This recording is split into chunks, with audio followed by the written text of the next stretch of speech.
बगल में है छो चर्चा सुने लकिया न आबै छी। बहिना के बगल में है छो चर्चा सुने लकिया न आबै छी। शिव गुरु के दरबार लागल छे, शिव गुरु के दरबार लागल छे, किया न शीश झुकाबै छी। बहिना के बगल में है छे चर्चा सुने लकिया न आबै छी। बहिना के बगल में है छे चर्चा सुने लकिया न आबै छी। बगल में है छे चर्चा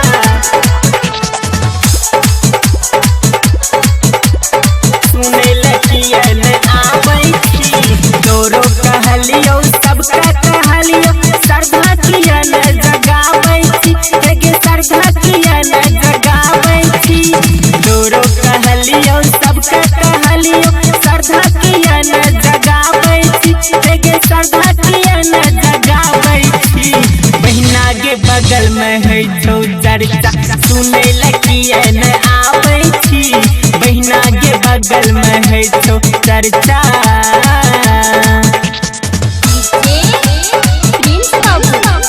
सुने लकिया न आबै छी। सुने लकिया न आबै छी। बहिना के बगल में है छे चर्चा लागल तो दरबार गुरु के बहिना तोरा ओहे गे पुकारे छो। तोरा हे गे पुकारे छो। इसे झुकावे शरण में जाके धियान किया न लगाबै छी। हे गे धियान किया न लगाबै छी। बहिना के बगल में है छो चर्चा सुने लकिया न आबै छी। बहिना के बगल में है छो चर्चा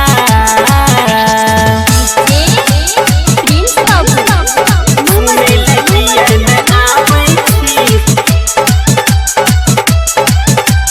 सुने लकिया न आबै छी। बगल में है छे चर्चा लिखे तो भजन राइटर रोशन विकास भजन सुनाबै छो। एगे विकास भजन सुनाबै छो।